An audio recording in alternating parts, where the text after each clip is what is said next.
Welcome to User Experience Points. In this video series, I'll be covering my impressions of the UX design elements that have been kind of making their way into games for some time now. It's a less visible part of game design that often gets overlooked, but now it's more important than ever as games evolve into more complex experiences. My name is Jordan, and I've been a UX designer professionally for about 2 years now after studying graphic design in college. The format of the show will likely evolve as I continue to refine what I want this series to be, but essentially each episode will highlight a few key user experience examples from the game of the week. In this very first episode of UXP, we're going to talk about the Destiny beta that ran last July.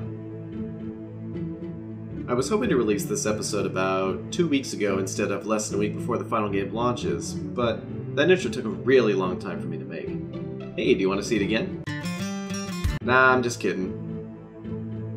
The first thing I noticed when I launched the beta was how the first screen shows an impressive level of restraint, presenting the player with only a button prompt and a classy disclaimer about the beta's unfinished state. The mental load is kept light as the player is guided through the necessary setup like setting your screen bounds and adjusting brightness.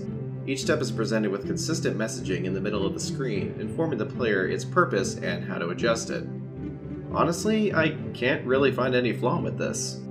This all may seem like the most obvious way to do this, but many games get this wrong by cramming all the initial settings on one screen, leaving the player with up to 4 different sections they have to mentally process and navigate through, sometimes different controls even. If you're taking a player through a step-by-step process, why show them more than one step at a time? This is what I'm talking about when I mention mental load.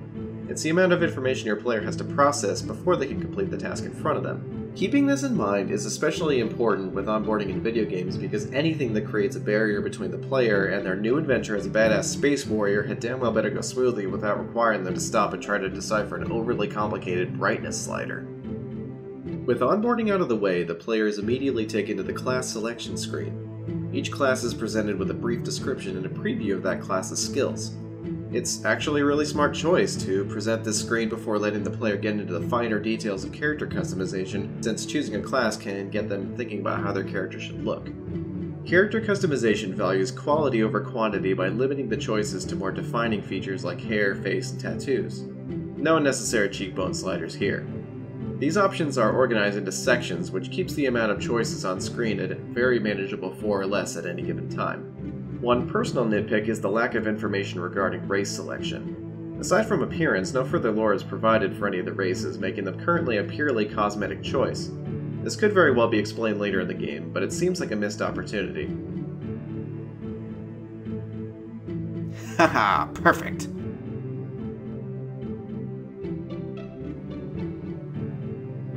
Getting the hang of the navigation in Destiny feels more like a satisfying adventure than a series of menus that must be used between knifing fools and riding around. What I'm getting at here is that moving the cursor like a video game character and using the whole controller turns figuring out how to equip items, adjust settings, and compare weapon stats into satisfying facts to discover rather than difficult information to find. Nothing on screen is beyond your reach because Sven can go anywhere and every UI element has more information waiting for you at point of use. This also allows the interface to take any shape it wants without affecting navigation. Moving around and highlighting things even feels like a game because the interface moves opposite the cursor, much like the environment moves with the character in an old-school dungeon crawler. This mitigates the speed of the cursor as well, since whatever you're moving towards is going to meet you halfway every time. It might seem strange to use almost every button on the controller in the game's UI, but just because you're in a menu doesn't mean you need to limit the player to highlighting and selecting. Mastering the controls for a new game is a learning process that is satisfying when designed well, and there's no reason not to apply that experience to the interface itself. Expecting the player to master an interface that is often equally as complex as the game itself by making use of the same controls respects their intelligence and allows them to become more efficient at the unavoidably repetitive equipment management loop. This means less time spent upgrading your armor and more time knifing dudes. Yeah, I'm not very good at shooters. Hey, let's talk about one more cool thing. This is a quick one, but I have to cover the settings screen because it's exceptional for one very important reason. When you change a setting in Destiny, that choice is immediately saved with no further action required. A lot of games needlessly complicate things by making you choose between committing your changes all at once, or none at all, lumping them together as one action. I completely understand that sometimes games are built a certain way, and saving data on the fly like this might often end up beyond scope. So I commend Bungie's developers for building a game that can handle such a fluid user experience. Bungie has raised the bar all the way to the freaking moon by making Destiny's UI just as engaging as the game itself. I will definitely be revisiting this game if there's enough significant changes in the final release, and that companion app looks pretty cool too.